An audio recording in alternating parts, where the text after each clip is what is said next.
I just ask you, and this is the age-old question, so I know that you're going to have to caveat it with you don't know the answer for sure. But he says a lot of things. He has said a lot of things.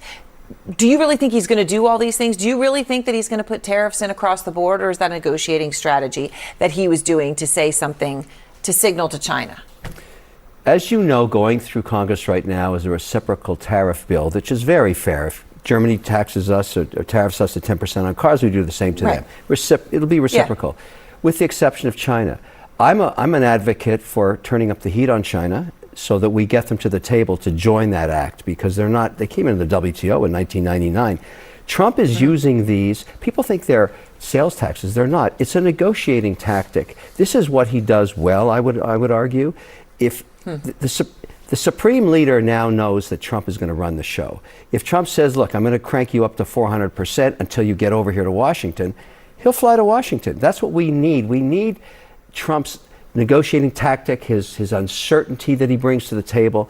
These adversaries get nervous when they don't understand the direction he's going. That's the best case scenario. It relates to the madman theory in political science. That when you have a leader who is so unpredictable, unstable, and even crazy, it can freeze adversaries, goes the theory, who think that the nutty leader might actually bring global annihilation and not care about it. The madman theory is commonly associated with the foreign policy of Richard Nixon. His administration, through Secretary of State Henry Kissinger, tried to make leaders of the hostile communist bloc nations think that Nixon was so irrational and volatile that they would avoid provoking the United States. Kissinger tried to get the communist leaders to believe that Nixon was so nuts he would launch nuclear weapons at the slightest provocation. The madman effort didn't work. And political science studies have repeatedly shown that the strategy is frequently counterproductive and that it can only work under very certain specific conditions. Does Donald Trump's economic strategy meet those conditions? The experts say no. But there are people like Kevin O'Leary who think that threatening economic crashes and tariffs might bring China closer to the negotiating table. And until Trump were to actually deploy tariffs, O'Leary sees no harm. Do you believe, from what you're hearing now, and maybe the fact that Trump looks easily on track to win the popular vote, the fact that this is such a mandate, it wasn't just a narrow, eked out victory, right? Overall, it wasn't.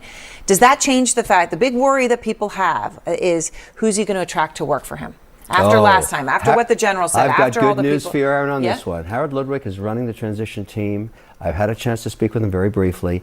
A-listers coming in. We're not going to have the same volatility we had on Mandate 1. Trump 2.0 really wants this to work. It's not going to be a rotating doors of guys coming in and writing books the next week about their horrible experience.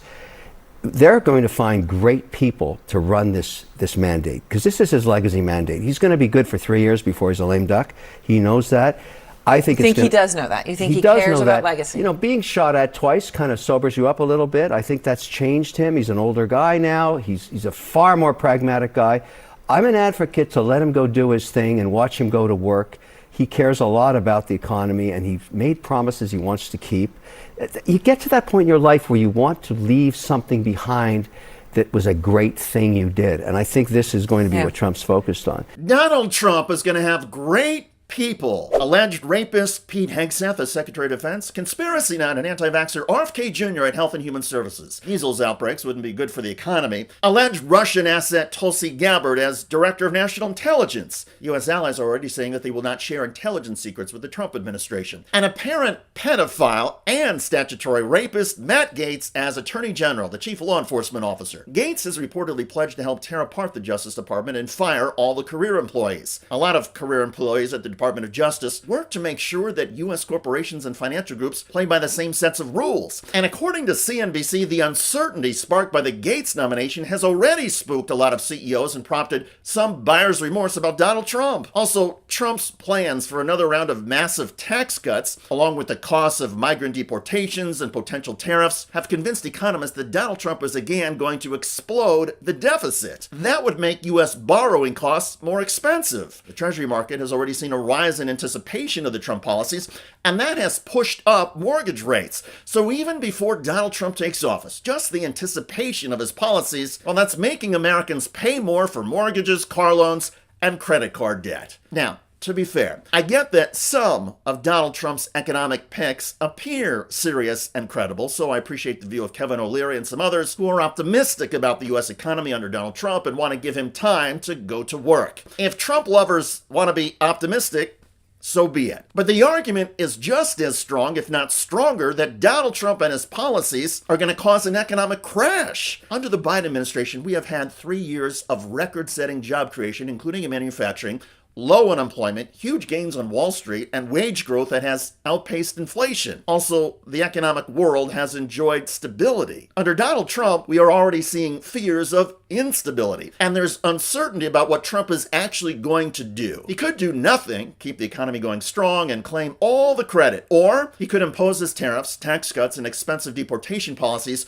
crash the economy, and take no responsibility. I mean, Trump is going to blame Democrats for anything that goes wrong, no matter how absurd his argument. But the bottom line is that there are two distinct perceptions of Donald Trump. On the economy, the number one concern of American voters, Trump supporters think he will be great. Trump critics say he is a moron who will bankrupt America economically, just as Trump did to several of his businesses. And one could argue that Trump has already bankrupted America socially and morally. Hopefully Donald Trump's near-death experiences the past year will change him, and he will act on behalf of the greater good instead of acting just to enrich and further empower himself. I'm David Schuster. Thanks for joining us. If you enjoyed this video, that's because of our members. They make us independent, they make us strong, and they make us honest. Become a member today by hitting the join button below.